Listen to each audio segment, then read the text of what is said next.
উপকরণ নাম্বার 1, উপকরণ 2, 3 উপকরণ,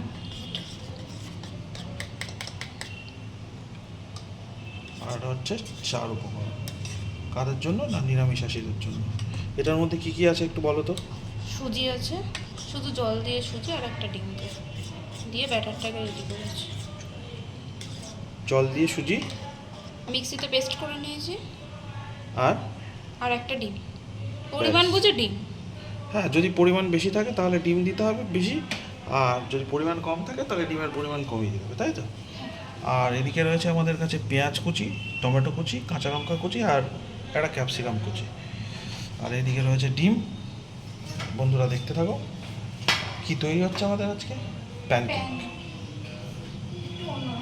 একটু অন্যরকম প্যানকেক, মানে বাঙালি প্যানকেক যাকে বলে। সঙ্গে থাকো। ডিমটা ফেটানো হয়ে গেল, দেখতেই পাচ্ছ তোমরা। শুরু কর। এই তেল পড়ে গেল, তেলটা একটা ননস্টিক ফ্রাই প্যানের মধ্যে নিতে হবে, সেরকমভাবে ছড়িয়ে দাও বন্ধুরা। এই যে ব্যাটার, এবার যেটা ফ্রাই প্যানের মধ্যে পড়বে।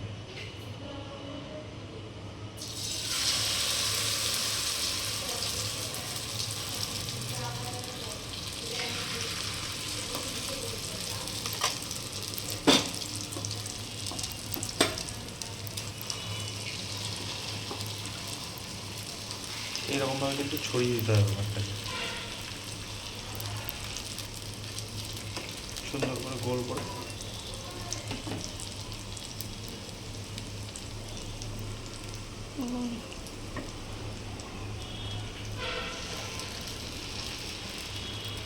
ব্যাটারটা একটু বেশি করে দিলে ভালো, তার কারণ হচ্ছে তাতে পুরো ফ্রাই প্যানটা ভর্তি হয়ে যায়, তাই তো?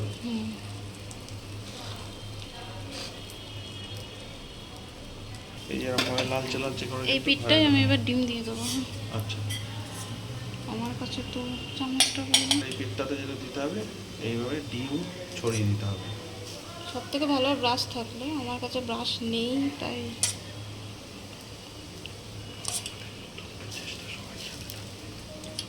আমরা সবে সবে করছি, সেই জন্য সব কিছু নেই আমাদের কাছে।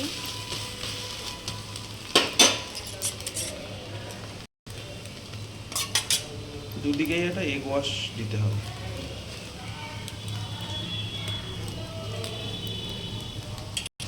একটা পিঠ ভাজা হয়ে গেল, এবার লাস্ট টুইস্টটা কিন্তু লাস্টে হবে, তাই তো? এটা তো নর্মাল প্যানকেক হয়ে গেল, এগুলো বানিয়ে নিয়ে তারপরে লাস্ট একটা কিন্তু মারাত্মক টুইস্ট আছে, তোমরা সাথে থাকো। এইবার র্যাপটা শুরু হচ্ছে আমাদের।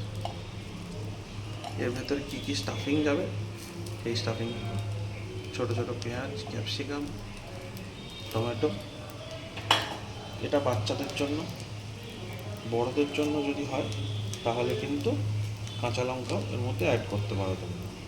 এখন যেটা দিচ্ছে আমরা ক্যাচের চাট মশলা, চাট মশলা দেওয়া হচ্ছে, আর একটু ব্ল্যাক পেপার দেওয়া হবে, যেহেতু বাচ্চারা খাবে বলে তাদের কাঁচা লঙ্কা না দেওয়াটাই ভালো। র্যাপিংটা ঠিক এইভাবে তোমরা করবে। আর একটা যেটা দিতে হবে অ্যাড, যেটা টেস্টটা সবচেয়ে বেশি বাড়াবে, সেটা হচ্ছে এই চিজগুলো ছোটো ছোটো করে টুকরো করে, স্লাইস চিজ যদি থাকে স্লাইস চিজ দিতে পারো, আর যদি ব্লক চিজ থাকে, চিজের ব্লক থাকে, তাহলে সেটা কিন্তু গ্রেট করে এইভাবে দিয়ে এইভাবে সুন্দর করে র্যাপ করতে হবে। দারুণ একটা র্যাপ তৈরি হয়। সকালে ব্রেকফাস্টের জন্য যেমন, টিফিনে খুব ভালো করে যাবে, এবং বাচ্চারা কিন্তু খেতে খুব ভালো লাগবে। এই যে এইভাবে র্যাপটা তৈরি হয়, অসাধারণ কিন্তু ফাইনাল প্রোডাক্টটা তোমাদের দেখাচ্ছি। এইভাবে কিন্তু খেতে দারুণ লাগবে।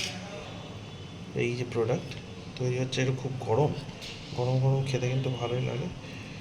যাই হোক, ছিঁড়া যাচ্ছে না, ছুরি দিয়ে কেটে কেটে টুকরো করে টিফিন বক্সের মধ্যে চলে যাবে, সেইটাই তোমাদের দেখাচ্ছি। এক্সেলেন্ট, এইভাবে টুকরো টুকরো করে কিন্তু টিফিন বক্সে আরামসে চলে যাবে। চিজটা কিন্তু মারাত্মকভাবে গলে গেছে, তোমরা দেখতে পাচ্ছ, এই যে মেল্ট হচ্ছে, এটা কিন্তু সঙ্গে সঙ্গে খেয়ে নিলেই সবচেয়ে বেস্ট। থ্যাংক ইউ বন্ধুরা, পাশে থেকে।